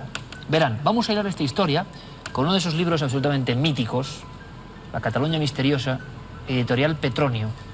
Su página 257 decía lo que sigue: en Cataluña también hemos tenido y tenemos nuestros exorcistas. Así, por ejemplo, en el siglo XIX hubieron en nuestras tierras 3 excelentes exorcistas, que fueron el padre Claret, que utilizó los exorcismos como instrumento de conversión en sus primeras predicaciones, el padre Palau, que los practicó asiduamente y tanta fe tuvo en ellos y en su eficacia que incluso lo propuso al Concilio Vaticano I como instrumento apostólico universal, y finalmente tenemos al insigne poeta y escritor Mosén Cinto Verdaguer, a quien la práctica del exorcismo convirtió en tragedia su plácida vida sacerdotal. Lo contaba hace ya muchos años en este libro mítico Sebastián Darbo, buenas noches. Buenas noches a todos. O sea, una figura importantísima en la Cataluña misteriosa, pero los exorcismos le salieron bastante caros también. ¿Meterse en ese mundo tiene su pago? Lo pagó muy caro porque Verdaguer no era un mindundi. Verdaguer era un prohombre de la literatura, de las letras catalanas, y era el sacerdote del Marqués de Comillas, en el momento dueño de la transmediterránea, transatlántica, y el hombre era muy reconocido, ganador de juegos florales y con contactos con todo el mundo, y sin embargo, siendo uno de la Iglesia, porque provenía de Vic, la ciudad de los santos, una ciudad ultra conservadora católica, se pasó al otro bando, se pasó a practicar primero exorcismos y luego espiritismo. Y esto lo pagó caro, hasta que le suspendieron y lo encerraron en un monasterio llamado La Gleva, a 8 kilómetros de su ciudad de Vic, y allí le tuvieron hasta que pudo salir. Y cuando pudo salir, entonces se dedicó al espiritismo. Pero tiene un motivo todo esto, ¿eh? Iremos contando cómo fue su final, porque estos personajes tienen historia, cierto éxito y una cara oculta, no muy conocida, que los amigos del misterio recogen. Y como ha pasado con Gaudí, con otros tantos importantes hombres, en este caso de Cataluña, pues tenían esa otra esfera. Esfera que ha seguido rastreando nuestro compañero Paco Pérez Caballero. Paco, buenas noches. Buenas noches, Iker. Y claro, cuadernos de exorcismos, casa de exorcismos. En fin, yo creo que ir descubriendo esta realidad ha tenido que ser apasionante. Le pasó lo mismo que a otros grandes hombres. Llegado un punto en su vida, con 40 años, va a Tierra Santa y al regresar se da cuenta de que todo lo que ha hecho en su vida es erróneo. Está con los poderosos, con los ricos, ha estado sirviendo al Marqués de Comillas, de limosnero, pero en lugar de dando limosna, realmente no dando demasiado para no ofender al Marqués, y se da cuenta de que eso es erróneo. ¿Qué hace? Conversión. Se acerca al pueblo. ¿Y qué pasa con el pueblo? Que el pueblo cree en el exorcismo, que el pueblo cree en los videntes, cree en los medium, y él simplemente abre los ojos y los oídos, y eso le va a costar mucho más caro de lo que él cree. Empieza dando mucha limosna, acercándose a los pobres, y por ahí empiezan los problemas. Y después, en cuanto empiezas a ver toda esta actividad que lleva en esa casa de la calle Mirallers de Barcelona, la Iglesia le va a llamar al orden, pero él ya no va a volver a ese camino. La casa de oración, que además... ¿Qué pasaba ahí? Sebastián lo citaba en el libro. Palau, Francisco Palau, era el que funda esa casa, porque ve que a su iglesia están llegando muchas personas que creen que tienen el demonio en el cuerpo. Y es entonces cuando muchos sacerdotes van a esa casa de oración, a una sala donde tenían un altar, donde tenían toda la ornamentación para realizar exorcismos, y donde por primera vez Verdaguer se queda impresionado porque ve a esos endemoniados revolcándose por ese piso, ve cómo están incluso blasfemando contra las figuras sagradas, cómo tienen aullidos animalescos, describían, y cómo hacen todo tipo de contorsiones. Incluso el demonio en un momento dado se dirige a él. Hay un sacerdote que está haciendo un exorcismo y le dice el demonio que no le va a poder sacar del cuerpo de esa joven. Entonces él pregunta que cuál es la forma de sacar del cuerpo el demonio, que decían que era Asmodeo, porque era el que estaba siempre revoloteando al lado de los sacerdotes, el que más cerca del clero estaba, y la única forma, le dijo Asmodeo, que era que fuera Verdaguer a hacer el exorcismo. Fue Verdaguer y ese demonio salió. Sí, lo que dice Carmen es así, realmente fue así. A ver, es curioso porque este centro lo montó el padre Palau, que ahora creo que está en proceso, o ya lo es, beato. ¿Por qué? Porque en aquella época el Papa León XIII dijo que todos los males de la Iglesia eran culpa de los masones. Barcelona, a final del siglo XIX, tenía 100 logias. O sea, los enemigos estaban por todo. 100 logias en Barcelona. Y luego, además, estaban todos los del espiritismo. Y claro, había muchos enemigos presuntamente poseídos, y entonces el padre Palau montó esto.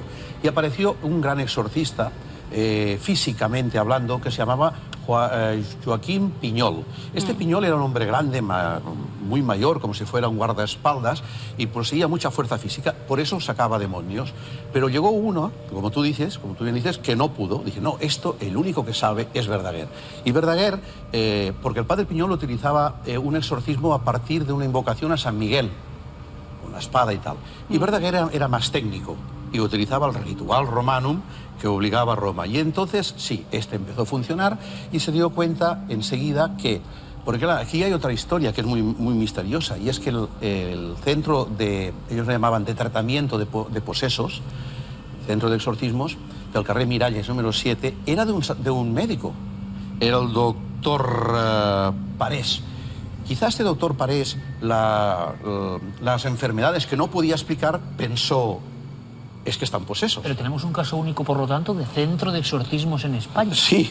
Yo creo un consultorio. No he visto en un cuarto nada piso, parecido. Sí, en un cuarto piso, sí. que fue testigo el folclorista Joan Amades, que vio cómo los posesos se tragaban. En la costa consistía, como habéis dicho, un altar donde había oraciones. Entonces había dos partes, dos bancos, o diferentes bancos, o dos hileras, o dos zonas, donde uno estaban los posesos y los otros los familiares. Entonces los de la izquierda eran como histéricos gritando, porque yo, no, uno tras de otro. Entonces cogían objetos y se los tragaban. Dice que se tragaban agujas, objetos punzantes, alfileres. Y María de Sarriá es una de esas chicas de 19 años. Sí, esta fue la última, la que desencadenó el hundimiento de Verdaguer. Sí. Pero se tragaban de todo. Entonces les tenían allí durante un día y al día siguiente sacaban un medallón gordo, les cerraban la boca con ese medallón y empezaban a regurgitar lo que se habían tragado. Claro, esto sería un fenómeno paranormal, porque como es que... Pero qué curioso, 24 horas. Qué curioso, porque una de las cosas más raras que yo he escuchado en este mundo del exorcismo, y que precisamente la película El Rito recientemente recreaba con Anthony Hopkins, es esos clavos, esas cosas punzantes que dicen, lo expulsó un poseso.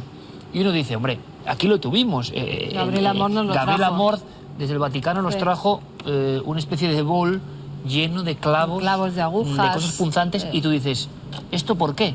Claro, ahora hay una explicación. El poseso siente una especie de irrefrenable deseo de automutilarse, de hacerse daño, y luego con el proceso del exorcismo es cuando eso sale de su cuerpo. Exacto. No es que se genere en su cuerpo como una porquia. Lo regurgitaba como un animal. Y cristales, Como un decían rumiante. que esta María, la última... Una niña de 19 años. Una chica de 19 años se comía incluso los cristales. Rompían objetos, todo aquel objeto que hubiera, vasos, cualquier cosa, los cristales eran ingeridos. Pero es que ahora y cuando les ponían la entiendo un poco medalla, eso. entonces era cuando los vomitaban. O sea que en el poseso había una sensación de autocastigo constante.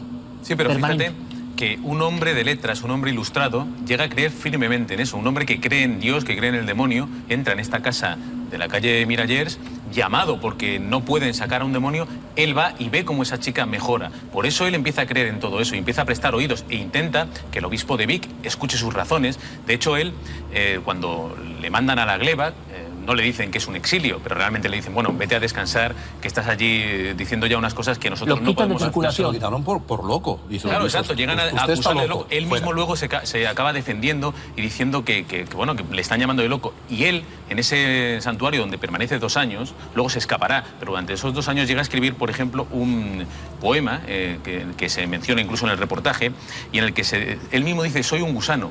Le hacen sentir ya como un gusano, y dice cosas como, quiero ser una mota de polvo en el camino, que todos los que pasen me pisen, quiero que me tiren como una basura, del palacio a la calle, cima a la hoz y de la hoz al río, borrad mis huellas en la altura, ya no molestaré más, la pobreza será mi tesoro, el oprobio será mi orgullo.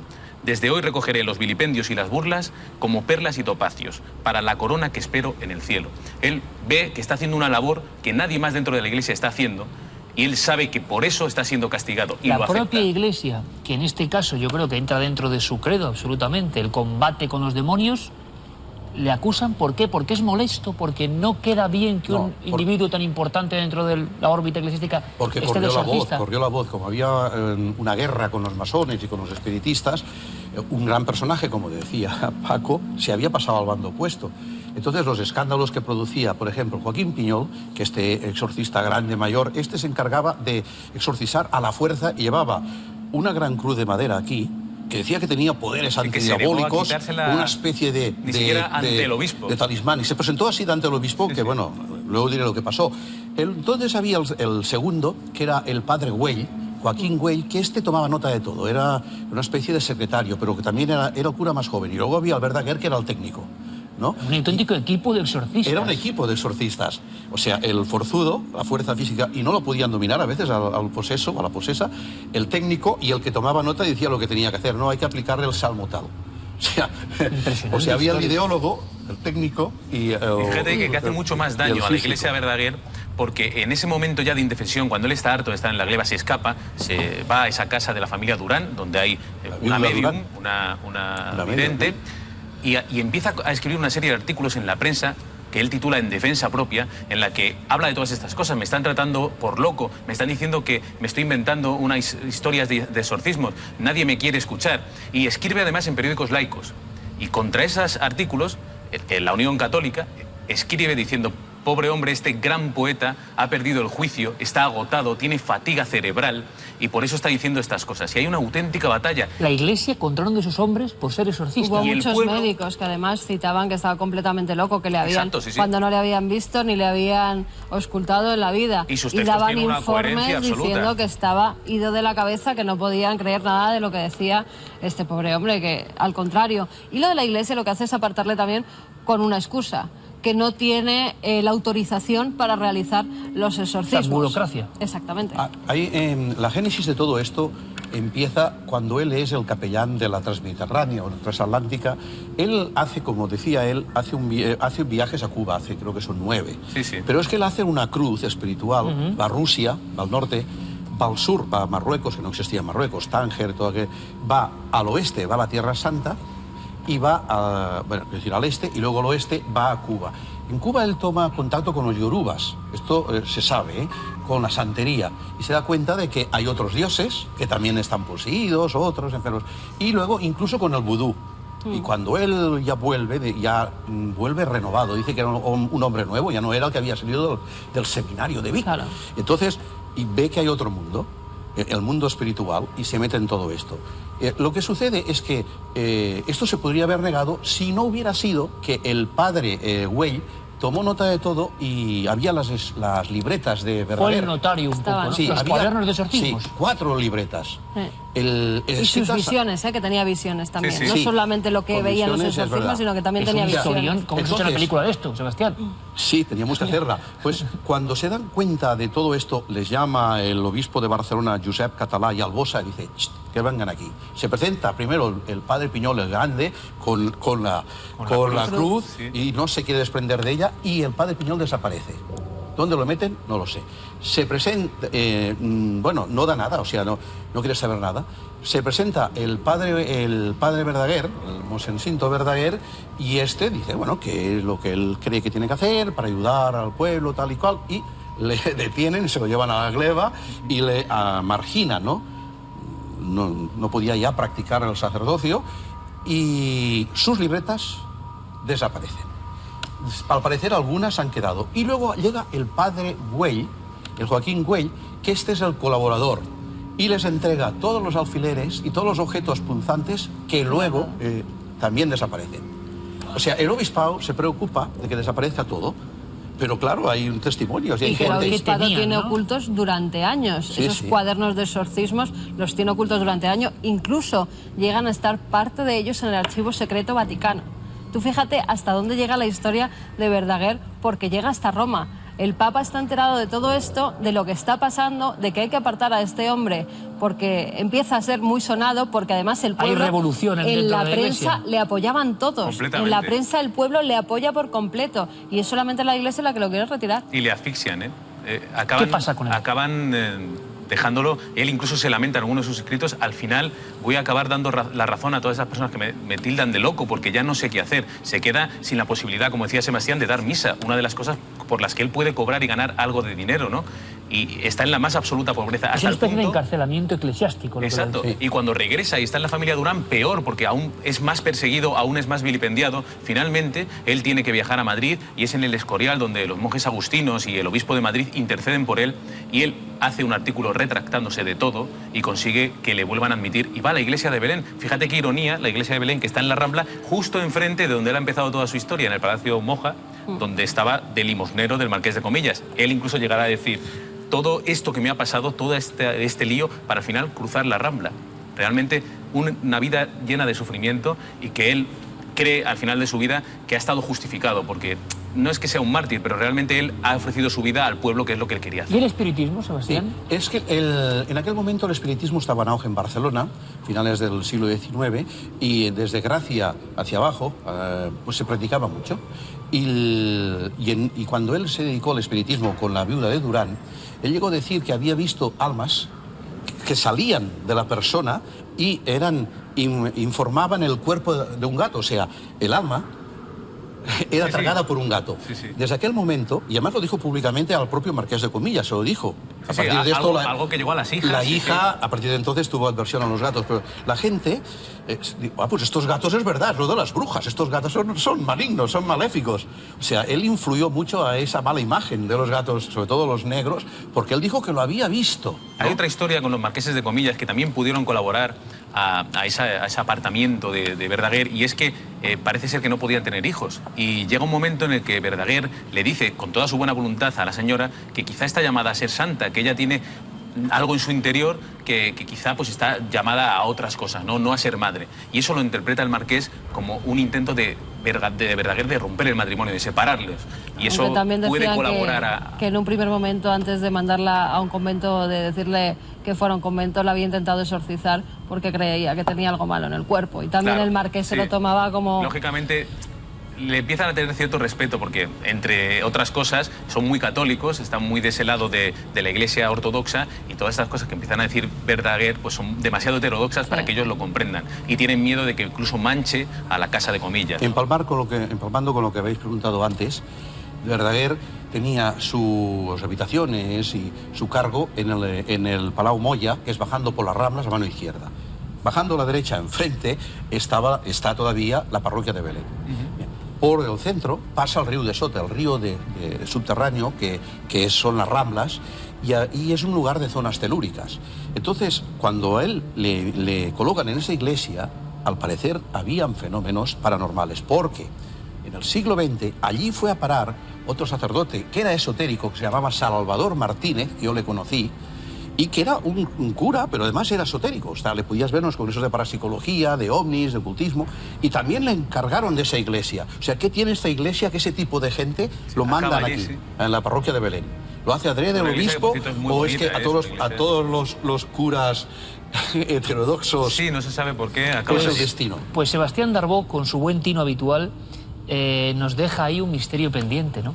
Y sobre todo, vaya historia, la mezcla entre la heterodoxia, el exorcismo, los fenómenos populares, y también hay que decirlo, el hermetismo de la Iglesia para admitirlo, aunque no hay nada más, digamos, raíz en las creencias propias de la religión cristiana, de la presencia del demonio y la posibilidad de que se metan los cuerpos.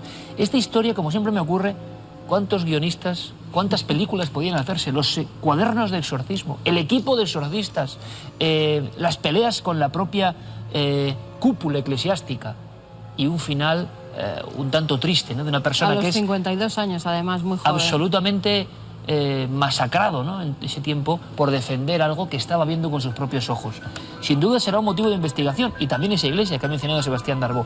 Esta es, curiosamente, la última historia de esta temporada de Cuarto Milenio, y creo que es muy bonita porque dejamos en el aire un sinfín de esencias y de misterios por responder, con la típica imagen que conoce muy bien Sebastián Darbó, el arquetipo del exorcista, el hombre que con su maletín llega. Esto no solo pasa en Estados Unidos, en España tuvimos clarísimos ejemplos. Ha sido un placer, como siempre, contar con vosotros esta temporada. Paco, Sebastián, para la próxima, muchas más aventuras, compañeros. Gracias por traernos estas historias que nos hacen soñar, nos hacen imaginar y, ojo, nos hacen conocer algo más de la cultura de nuestro propio país. Sebastián, gracias. Que el misterio nos acompañe. Por supuesto, durante mucho tiempo. Gracias, Paco. Hasta la próxima, muchas compañero. Gracias. No olvidemos que aún hoy Verdaguer es el gran poeta de Cataluña, y solo hay que teclear ese nombre en internet para ver la cantidad de centros, colegios, calles no hablamos de un dedicadas cualquiera. a Jacinto Verdaguer. Piénsate que Verdaguer escribió la Atlántida. Sí, sí. O sea, no hablamos de un cualquiera. Una vez más, una imagen una historia misteriosa no se puede ocultar por mucho que quieran. Exacto. Exacto. Una gran figura, pero no le quitemos su parte de conexión con lo inexplicable.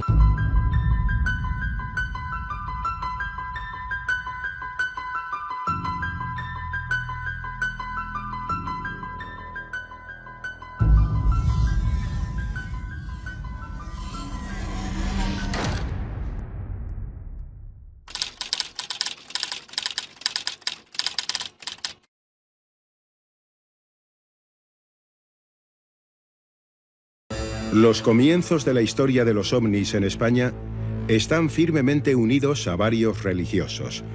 La fascinación por los no identificados y su nexo con la creación del Todopoderoso fueron elementos suficientes para cautivar a varios sacerdotes, cuyo legado es hoy una de las estampas más singulares del fenómeno.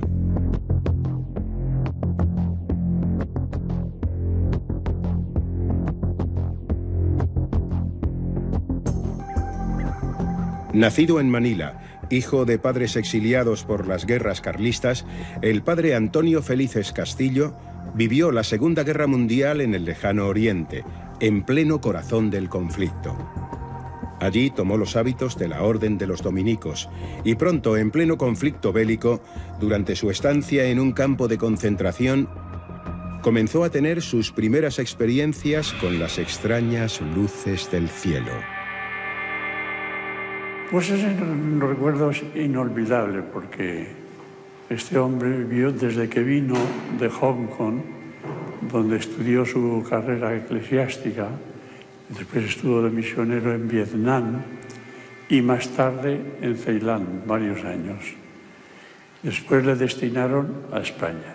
Desde entonces vino a este colegio de Arcas Reales y ha figurado siempre como profesor de inglés.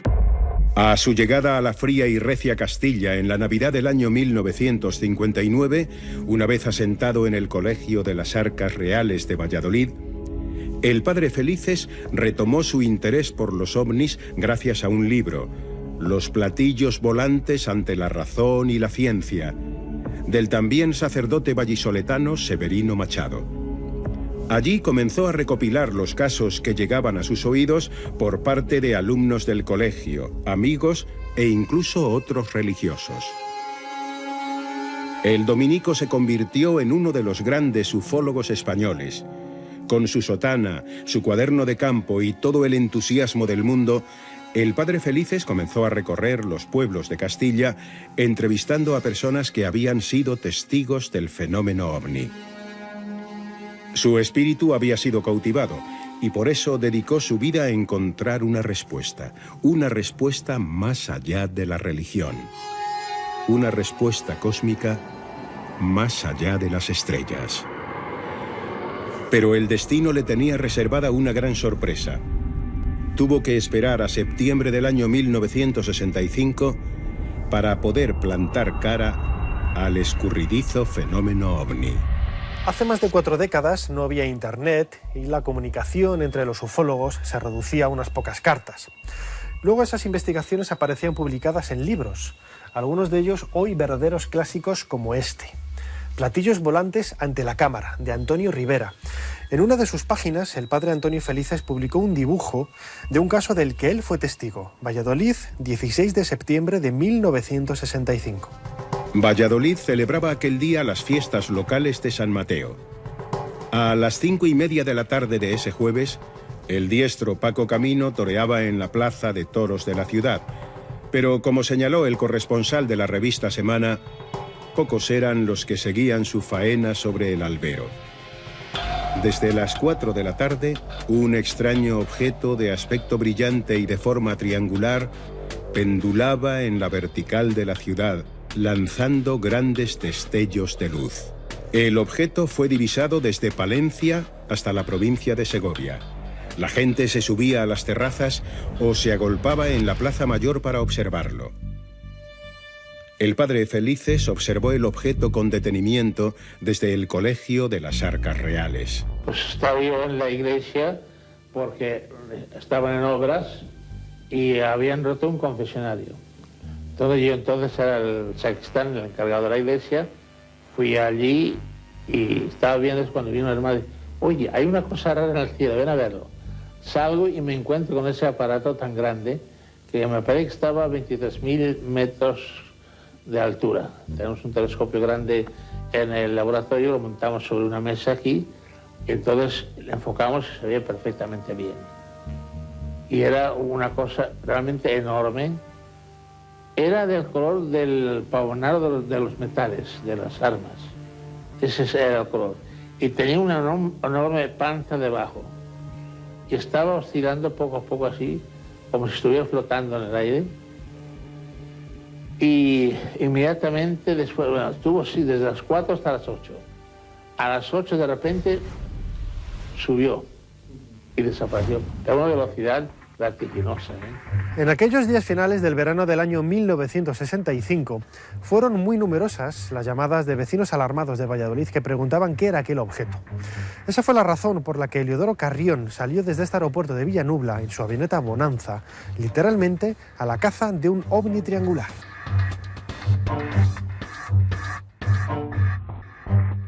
Eliodoro y Narciso Carrión fueron dirigidos por la radio del aeropuerto hasta la cercana localidad de Tudela de Duero, en cuya vertical se encontraba el objeto. Eliodoro lo describió como blanco plateado, señalando que además de pendular, también giraba sobre sí mismo. Cuando Eliodoro vio pasar un G8 de la línea Lisboa-París cerca del misterioso triángulo, pudo constatar que el tamaño del objeto superaba los 1000 metros cuadrados, el mismo testimonio que relatara su padre Narciso. Están viendo un aparato no identificado, rarísimo, que está evolucionando. ¿Dónde estás? Y dijo Narce por radio, estoy sobre la vertical de Bamba. Dice, pues mira a ver si puedes aproximarte para saber de qué se trata. Entonces Narciso naturalmente metió motor y arriba. Pero cuanto más subía, más se alejaba el objeto. El viernes 17 de septiembre, la prensa local se hizo eco del avistamiento, explicándolo como una suerte de efecto meteorológico, de globo sonda o de satélite desconocido. Se calcula en 300.000 los testigos que divisaron aquel objeto que estuvo durante 4 horas en el cielo vallisoletano, en la vertical de Tudela de Duero. Se ha hecho ese baremo, le hizo un corresponsal de la revista Semana, porque encontró testigos desde la población de Dueñas, en Palencia, hasta la población, hasta el municipio de Olmedo, en Valladolid, pasando por la capital. Aquel avistamiento fue el comienzo de una nueva etapa en la vida del padre Felices. Su fama de investigador del fenómeno ovni llegó a oídos de varios jóvenes estudiantes de la Universidad de Valladolid. Junto a ellos formó el grupo de investigación Charles Fort. A lo largo de la década de los 70 y parte de los 80, el grupo Charles Fort realizó un trabajo de campo increíble, que sirvió de base para el estudio de otros investigadores como Juan José Benítez o Juan Ballester Olmos. El niño de Tordesillas, el encuentro en Matapozuelos, el tractorista y su encuentro con un extraño objeto que le disparó, son solamente algunos casos ya clásicos de la historia de la ufología en España. Durante el periodo, digamos, de mayor actividad del grupo, pues realmente hicimos una investigación de campo, ¿no? Investigación de campo, pues recordamos el caso del tractorista de Villaster, en el límite de la provincia de Zamora con Valladolid, o el caso del humanoide de Herrera de Duero. Hubo casos, digamos, de aterrizaje con presencia, digamos, de tripulantes que cuanto menos eran ciertamente interesantes. Yo tengo que decir que en aquel momento ya era psiquiatra y no encontré en las entrevistas ningún caso de paciente mental que pudiese ser calificado pues, de esquizofrénico o de otro tipo de patología tabulada psiquiátricamente. Ahí me sorprendió mucho porque yo pensaba que en buena medida era fruto más bien del trastorno mental que de la observación normal, ¿no? El padre Felices nunca recibió ninguna llamada de atención de sus superiores por sus trabajos de investigación o apariciones en público relacionadas con el mundo de lo insólito o de los ovnis. Hasta su fallecimiento en agosto del año 2000, el padre Felices siguió férreo en la creencia de que los platillos volantes están tripulados por seres perfectos, producto de la obra de Dios. Seres racionales superiores que, al contrario que nosotros, no cayeron en rebeldía con el Creador.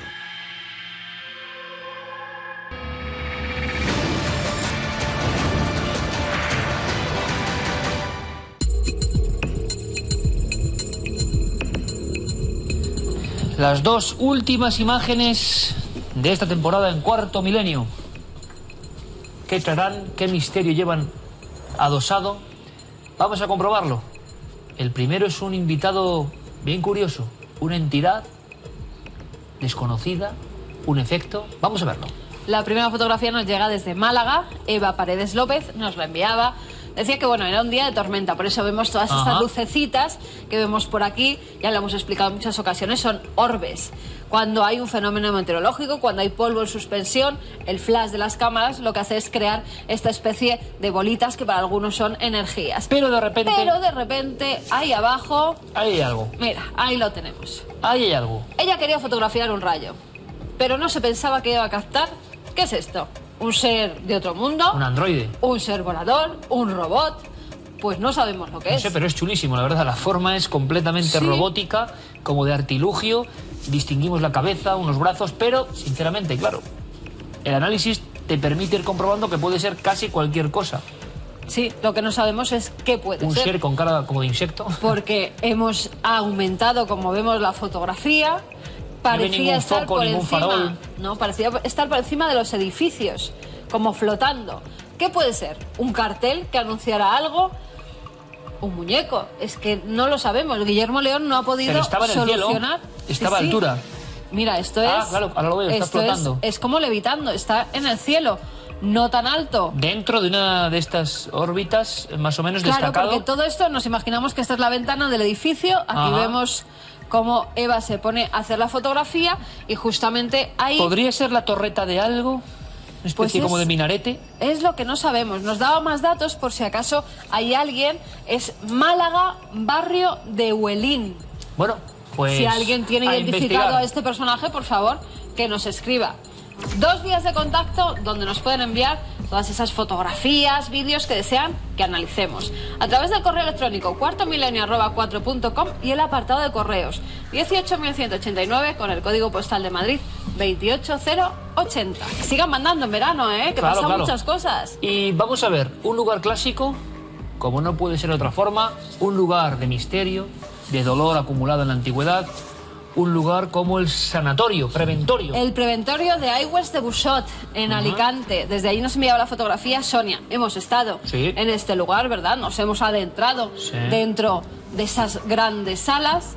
Y ella cuando hace la fotografía dice que bueno, que no ve nada extraño en ningún momento, hasta que la mete en el ordenador y parece que hay alguien que se está asomando, ¿verdad? Sí.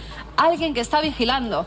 Bueno, en este lugar, como nos contaban, ha habido numerosas apariciones, o eso decía la gente, que se aparecían desde niños hasta personas mayores. Parece un tipo joven, desde luego. Este parece un tipo joven, parece ser muy curioso y, como decimos, parece que está mirando desde una de las ventanas. Voy a ver si lo puedo agrandar un poquito. Ahí ¿Hay trucaje de algún tipo? Ninguno. Es más, Guillermo nos decía, ¿ilusión óptica o verdadera aparición? Y lo dejaba ahí en la incógnita.